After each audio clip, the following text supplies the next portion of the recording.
Hello everyone, welcome back to my YouTube classes Khan business strategy myself Aslam. कैसे हो दोस्तों? कैसे आप लोग? बताइए दोस्तों, कैसे हैं आप लोग?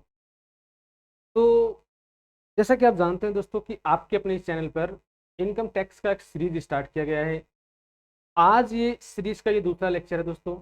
अगर आप पहले लेक्चर को नहीं देखें तो सबसे पहले दोस्तों पहले लेक्चर को समझ लीजिए, देख लीजिए, क्योंकि पहला लेक्चर कहीं ना कहीं आपका दूसरे लेक्चर पर आधारित है, इसलिए उसका बेस है। तो बेसिक कॉन्सेप्ट हम लोग जब पढ़ रहे हैं तो बेसिक कॉन्सेप्ट को समझने से पहले पहले लेक्चर को आप लोग समझ लीजिए दोस्तों। तो आज हम आपको इस वीडियो में बताने वाले हैं दोस्तों कि ओवरऑल इनकम टैक्स का हिस्ट्री क्या है, भारत में आयकर का इतिहास क्या है, और ओवरऑल इन इंडिया में अगर इनकम टैक्स लगाया गया है तो उसका क्या वजह हो सकता है। Means object of charging of the income tax in India में क्यों किया गया है, इसके पीछे वजह को समझते हैं। तो दोस्तों जल्द से जल्द जुड़ जाइए। तो आइए हम लोग क्लास को स्टार्ट करते हैं। तो सबसे पहले हम लोग समझते हैं कि इंडिया में ओवरऑल का इतिहास क्या है, क्यों इंडिया में टैक्स लगाए गए हैं, जबकि बहुत से ऐसे कंट्री है जहां पर टैक्स बिल्कुल लगाए नहीं गए हैं। जिसमें बेसिकली हम लोग बात करें तो इसमें यूएई आपका हो गया, ठीक है दोस्तों। इसमें अगर आप बात करें तो पनामा आपका हो गया दोस्तों। इसके साथ साथ अगर हम लोग बात करें तो और भी हमारे कंट्री है जहाँ पर ये इस प्रकार का टैक्स नहीं लगाया गया है। क्यों नहीं लगाया गया है? क्योंकि वहां पर उनके पास नेचुरली रेवेन्यू का सोर्स है, उनके पास नेचुरली रूप से रेवेन्यू का सोर्स है, इसलिए वहां पे टैक्स लगाए गए हैं, या बिल्कुल नाम मात्र के लगाए गए, समझ लीजिएगा, कह लीजिए। लेकिन हम इंडिया की बात करें तो इंडिया में टैक्स अगर लगाया गया है तो इसके पीछे सबसे जो बड़ा वजह है, हम बात करें दोस्तों तो सबसे पहले यहाँ पर अगर हम लोग बात करें तो इसको इनकम टैक्स की हिस्ट्री को दो सेक्शन में हम लोग बांट देते हैं। ठीक है, इनकम टैक्स के हिस्ट्री को अगर हम लोग दो सेक्शन में बांट देते हैं तो एक सेक्शन आप देख रहे हैं, एक सेक्शन आप देख रहे हैं। एक सेक्शन जो आपका सबसे पहले है वह है कि प्री इंडिपेंडेंट, क्या दोस्तों? प्री इंडिपेंडेंट, और दूसरा क्या है, पोस्ट इंडिपेंडेंस। कि स्वतंत्रता के पहले ओवरऑल इनकम टैक्स का इतिहास क्या है, और स्वतंत्रता के बाद में आजादी के पहले और आजादी के बाद, ये दूसरा इसका स्टेज है दोस्तों। ठीक है, ये दूसरा स्टेज है। तो सबसे पहले हम लोग समझते हैं इसके पहले स्टेज में क्या हुआ था, मीन आजादी के पहले ओवरऑल इन इंडिया में इनकम टैक्स का क्या हिस्ट्री रहा है। तो अगर हम लोग बात करें दोस्तों तो सबसे पहले इंडिया में एक क्रांति हुई थी जिसको हम लोग बोल सकते हैं फ्रीडम फाइटर, आपका जो मेरठ में हुआ था। ठीक है, मेरठ में एक फ्रीडम फाइटर हुआ था, स्वतंत्रता संग्राम सैनिकों के कारण जो लॉसेस आपके हुए थे। कब लॉसेस हुए थे दोस्तों, ध्यान रखिएगा। ये मैं बात कर रहा हूँ 1857 में, ध्यान रखिए दोस्तों। सन 1857 में फ्रीडम फाइटर, जिसमें अगर मेनली अगर बात करें तो तात्या तोपे हो गए, रानी लक्ष्मीबाई हो गए, मंगल पांडे साहब हो गए, और साथ साथ नानक साहब, ये जो हमारे फ्रीडम फाइटर साहब थे, ये लोग क्या किए, अंग्रेजों के जो इंडिया में इसमें अंग्रेजों का गुलाम था आपका, तो उसके विरुद्ध इन्होंने एक जंग छेड़ी थी कि ओवरऑल कुल मिलाकर ये अंग्रेजों का विरोध करना चाह रहे थे, जिसके कारण से वो चाह रहे थे कि अंग्रेज वापस चले जाए, जिन उनके द्वारा लाई गई ईस्ट इंडिया जो कंपनी है उसको टोटल बहिष्कार करना, उसको बंद कराना। तो ये काफी हद तक अपने इस जो क्रांति फैलाई थी सन 1857 में, इस क्रांति को करने में ये काफी हद तक जो फ्रीडम फाइटर हम बताएं, आपका नाम, आपको जो हमने नाम बताया है, ये लोग काफी हद तक सफल भी थे। ठीक है दोस्तों, ये काफी हद तक सफल थे दोस्तों। तो अगर हम लोग बात करें तो ऐसा होने से वास्तव में आपका जो ईस्ट इंडिया कंपनी थी वो वास्तव में पूर्ण रूप से चली गई। लेकिन जो लॉसेस आपके बहुत ज्यादा हो गई, जो बहुत ज्यादा लॉसेस आपके हो गए, इस लॉस की रिकवरी करने के लिए इन इंडिया में पहली बार अगर टैक्स को इंट्रोड्यूस किया गया तो ध्यान रखिए दोस्तों, वह सन 1860 में, ध्यान रखिए, ये आपको लिखा है पहले, origin of the income tax सन 1860 में पहली बार इन इंडिया में टैक्स लगाया गया था। और जो टैक्स लगाया गया था वह एक व्यक्ति थे, उनका नाम था सर विलियम जेम्स विल्सन के द्वारा, सर जेम्स विल्सन। ये इनके द्वारा इन इंडिया में पहली बार कब लगाया था गया था, 1860 में पहली बार भारत में टैक्स लगाया गया था। और टैक्स क्यों लगाया गया था, ये जो आपका 1857 में जो लॉसेस हुआ था फ्रीडम फाइटर के द्वारा, इस हानि को, इस जो लॉस हुआ था, इस लॉस को भरपाई करने के लिए, इस लॉस को, नुकसान जो हुआ था, लॉस जो नुकसान हुआ था, जो एक्सपेंडिचर हुआ था, इसकी भरपाई करने के लिए ऐसा क्यों किया गया। देखो, कारण ये था कि अंग्रेज लोग जब देखें कि ये भारत वाले जब जंग छिड़ रहे हैं या एक प्रकार से विद्रोह कर रहे हैं, तो ऐसी दिशा में ये लोग सोचे कि क्यों ना टैक्स हम इन्हीं से लिया है। जो लॉसेस हो रहे हैं, जो इसकी वजह से जो 1857 में जो क्रांति हुई थी, इस क्रांति की वजह से जो लॉस हो रहा है, इस लॉस की रिकवरी कहाँ से किया जाए। तो लॉस की रिकवरी को करने के लिए सन 1860 में पहली बार जेम्स विल्सन के द्वारा इन इंडिया में टैक्स की शुरुआत की गई। कि उनका ये मानना था, उनके दिमाग में ये आइडिया आया कि ये जो लॉसेस हुआ है, लॉस की भरपाई इन्हीं लोग से हम लोग करेंगे दोस्तों। इसके बाद अगर हम बात करें तो बाद में बहुत से इनकम टैक्स एक्ट में बहुत से अमेंडमेंट हुए, बहुत से चेंजिंग हुए, जिसमें मेनली अगर हम बात करें तो 1886 1886 जो आपका था इनकम टैक्स एक्ट जो है, वो बहुत ही महत्वपूर्ण चेंजिंगों में से एक था, वो सन 1886। अगर हम लोग बात करें तो इसमें बहुत से हमारे इनकम टैक्स में बहुत से हमारे अमेंडमेंट हुए थे। अगर मेनली बात करें तो ध्यान रखिएगा, मेनली अगर हम बात करें तो इसमें मुख्य रूप से तो 1860, 63, ध्यान रखें दोस्तों।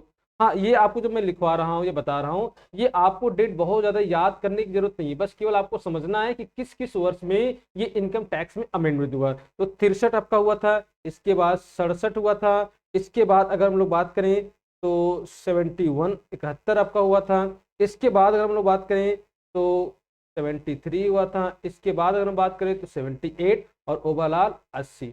तो इतने ज्यादा इसमें अमेंडमेंट हुए थे 1860 में, 63 में, 67 में, 71 में, 73 में, 78 में और लास्ट में 1880 में बहुत से विभिन्न प्रकार के इसमें संशोधन किए गए। और फाइनली एक नया इनकम टैक्स एक्ट, ध्यान रखेंगे, एक नया इनकम टैक्स एक्ट 1886 में एक नया कानून पारित किया गया। और ये पारित किया गया तो ध्यान रखेंगे, जब पारित हो गया तो इन इंडिया में ये लगभग 1917 तक, ध्यान रखिए 1917 तक ये लागू था।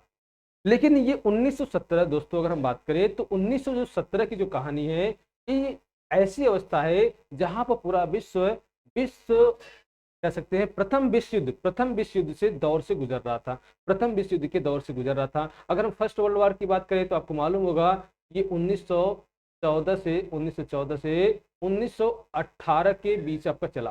फर्स्ट वर्ल्ड वॉर 1914 से 1918 के बीच आपका चला। तो 1917 तक ये जो एक्ट बनाया गया था 1986, ध्यान रखिए मेरी बात को, 1886 जो आपका ये कानून बनाया गया था, ये कानून इन इंडिया में 1917 तक बिल्कुल लागू था। एक बाद में एक नया आयकर अधिनियम 1918 पारित किया गया, ध्यान रखिए दोस्तों। एक 17 तक लागू था, तो 17 तक ये लागू था, तो एक फाइनली एक नया आयकर अधिनियम, एक नया इनकम टैक्स एक्ट, ये देख लीजिए, एक नया इनकम टैक्स एक्ट कब पारित किया गया, 1918 में एक नया आयकर अधिनियम पारित किया गया। और दोस्तों अब मैं आपको बता देना चाहूंगा कि 1918 ही ऐसा अमेंडमेंट इनकम टैक्स एक्ट में हुआ था जिसमें पहली बार इन इंडिया में टैक्स के रेट को, ध्यान रखिए, टैक्स के अगर हम रेट की बात करें तो टैक्स के रेट को सबसे पहले क्या किया गया था, बढ़ाया गया था। टैक्स के रेट में इंक्रीज किया गया था सबसे पहले, पहली बार 1918 में जो अमेंडमेंट एक्ट हुआ था, ये आपका बढ़ाया गया था।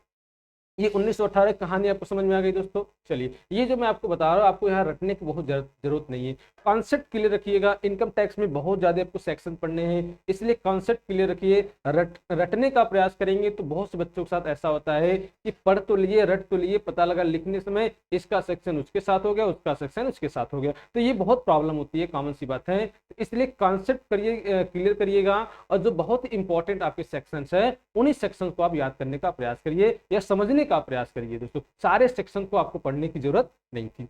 अब 1918 की कहानी आपको समझ में आ गई। अब 1918 के बाद अगर आप देख रहे होंगे तो ये देखिए आपका अगला जो कानून हुआ था 1922 में, मीन्स ये जो आपका 1918 जो पारित हुआ था, ये बहुत अधिक दिन तक चल नहीं पाया था, ये बहुत अधिक दिन तक नहीं चल पाया था।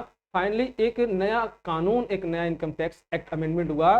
कब हुआ था, 1922 में। 1922 में एक नया इनकम टैक्स एक्ट अमेंडमेंट पारित किया गया। और जानते हैं इस 1922 में क्या हुआ था, 1922 में पहली बार यह नियम बनाया गया कि, ध्यान रखिए, यह नियम बनाया गया कि इनकम टैक्स जो आपका है वो प्रीवियस ईयर की बात करें दोस्तों, ध्यान रखिए, प्रीवियस ईयर की इनकम को उसके आने वाले वर्षों में, आने वाले वर्षों में हम लोग टैक्स देंगे, और आने वाले वर्षों को हम लोग इनकम टैक्स की भाषा में क्या बोलते हैं, असेसमेंट ईयर। मीन्स ध्यान रखिएगा 1918 में क्या हुआ, टैक्स के रेट को बढ़ाया गया। मेरी बात को समझने का प्रयास करिए। 1918 में टैक्स के रेट को बढ़ाया गया। 1922 में क्या हुआ, पहली बार ये कानून बनाया गया कि प्रीवियस ईयर, यानी कि जिस साल हम इनकम करते हैं वो हमारा कहलाता है प्रीवियस ईयर, और जिस साल उस इनकम पर हम लोग टैक्स देते हैं वो हमारा क्या कहलाता है, असेसमेंट ईयर। अगर हम बात करें इस समय जो हम लोग का जो असेसमेंट ईयर चल रहा है दोस्तों, वो 2022 और 2023, इसके ठीक पहले जो हमारा है ये प्रीवियस ईयर की अगर हम बात करें तो प्रीवियस ईयर हमारा क्या हो जाएगा, 2021 2022, ये हमारा प्रीवियस ईयर होगा। ध्यान रखिए प्रीवियस ईयर होगा। तो आपको ओवरऑल कुछ बातें समझ में आ रही होगी। तो 1922 से पहली बार ये डिसाइड किया गया कि प्रीवियस ईयर के इनकम को असेसमेंट ईयर में लोग टैक्स देंगे दोस्तों। चलिए ओवरऑल पूरी बातें आपको समझ में आ गई। थोड़ा सा इसका स्क्रीनशॉट लेना चाहें ले सकते हैं दोस्तों। चलिए हम आगे बढ़ते हैं, तो हम इरेज कर दें। चलिए दोस्तों, इसके बाद क्या हुआ था, 1922 जब कानून आपका बन गया था, तो 1922 कानून बन जाने के बाद फिर इसके बाद एक अमेंडमेंट और हुआ था। वो अमेंडमेंट बहुत खास है नहीं, इसलिए हम उसको लिखे भी नहीं है। वो अमेंडमेंट हुआ था 1939, यानी कि दोस्तों 1939। आपका मतलब द्वितीय विश्व युद्ध के पहले की मैं बात कर रहे हैं। तो द्वितीय विश्व युद्ध के पहले एक और नया कानून 1939 1939 पारित किए गए, जिसमें टैक्सेशन की जो पॉलिसी थी वो क्या किया गया था, वो सेगमेंट प्रोसेस के आधार पर तैयार किया गया। मीन्स उसको कई टुकड़ों में, कई खंडों में बांटकर, मतलब अलग अलग स्लैब रेट के आधार पर कुछ लिमिट को बताया गया कि यहाँ से यहाँ तक अगर आपका इनकम रहेगा तो भाई इतना आपका माफ रहेगा।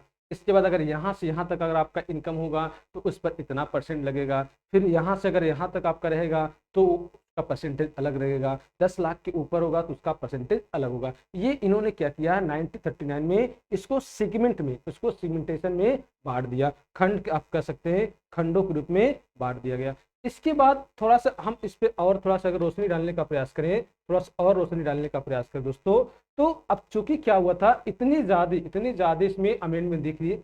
अब देख रहे हैं इतने ज्यादा इसमें अमेंडमेंट होने लगे। अमेंडमेंट होने के कारण बहुत ज्यादा नियमों कानून में परिवर्तन होने लगे, जिसके कारण ये कानून जो था वो बहुत ज्यादा कॉम्प्लिकेटेड हो गया, बहुत ज्यादा जटिल हो गया। अब इन जटिलताओं और इस पर कर की चोरी, ध्यान रखिएगा, कर की चोरी को रोकने के लिए एक नया आयकर अधिनियम पारित किया गया। और नया आयकर अधिनियम कब पारित किया गया, फाइनली ध्यान रखिएगा आजादी के बाद। ये सब कहानी जो थी वो आजादी के पहले की थी, लेकिन अब इसके बाद आजादी के हम बात कर रहे हैं। तो यही कानून, एक नया आयकर अधिनियम 1961 पारित किया गया। और अगर हम बात करें, ये जो कानून जो बनाया गया इनकम टैक्स एक्ट 61, ये पूरे इंडिया में 1 अप्रैल 1962 1 अप्रैल 1962 में 1 अप्रैल 1962 में ये संपूर्ण भारत में अगर हम लोग बात करें तो जम्मू कश्मीर, ध्यान रखिए दोस्तों, जम्मू कश्मीर में पूरे आपका लागू कर दिया गया। और अगर हम बात करें तो यहाँ पर एक आपका राज्य और था जो 1 अप्रैल 1990 जिसको हम लोग बात करें वो आपका राज्य क्या है, सिक्किम। बहुत छोटा राज्य आपका है सिक्किम, ध्यान रखिए दोस्तों, सिक्किम राज्य में भी इसको लागू कर दिया। सिक्किम राज्य में कब लागू किया गया था, 1 अप्रैल 1990 को। तो ओवरऑल कह सकते हैं करेंट टाइम में इन इंडिया में इनकम टैक्स जो है वो पूरे भारत में लागू किया गया। इसमें बीच बीच में अमेंडमेंट होते रहते हैं, बीच बीच में इसमें चेंजिंग होते रहते हैं, संशोधन होते रहते हैं।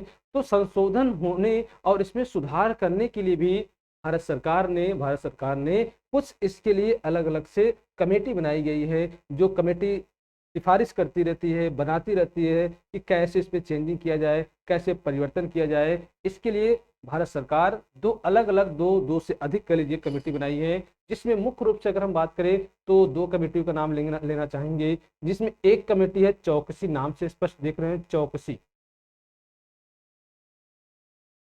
एक आपका जो है वो चौकसी कमेटी, ध्यान रखिए दोस्तों, एक आपकी कमेटी क्या है, चौकसी कमेटी है। और दूसरी जो कमेटी बनाई गई है वो है राजा चलैया, यानी कि दोस्तों राजा चलैया ये दो कमेटी बनाई गई है। ये तमाम प्रकार के जो आपके संशोधन हो रहे हैं, इसको सुधार करने के लिए, इस पर सिफारिश करने के लिए, इस पर तमाम प्रकार के नियमों को अमेंडमेंट करने के लिए दो प्रकार की भारत सरकार ने कमेटी बनाई होगी। तो ओवरऑल आपको थोड़ा थोड़ा समझ में आ गया होगा कि इनकम टैक्स कैसे आया, क्यों आया, कौन कौन से अमेंडमेंट हुए, कौन कौन से चेंजिंग हुए, फाइनली ये क्या हुआ, इसको लागू कब किया गया। ये सब जो पूरी बातें थी, ध्यान रखिए दोस्तों, इनकम टैक्स के सेक्शन 1 में बताया गया है कि ओवरऑल पूरा इनकम टैक्स और इनकम टैक्स का इतिहास जो आपका है वो सेक्शन 1 में बताया गया है। सेक्शन 2 के बारे में मैंने आपको बताया था कि ये आपका इंपॉर्टेंट डेफिनेशन के बारे में बताया गया है। तो दोस्तों आपको समझ में आ रहा होगा। थोड़ा सा हम बात और अगर करना चाहें कि इन इंडिया में अगर इनकम टैक्स चार्ज किया गया है, इनकम टैक्स चार्ज किया गया है, तो उसके चार्ज के पीछे क्या वजह हो सकता है।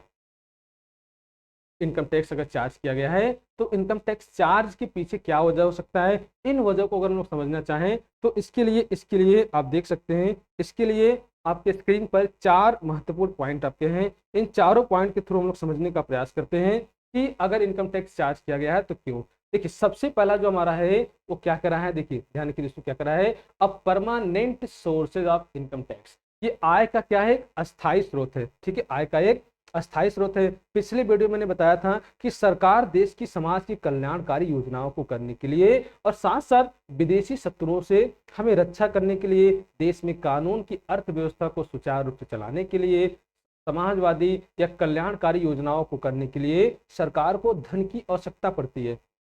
तो ये धन जो है उसका जो सबसे बड़ा जो स्रोत है वो क्या है, टैक्स।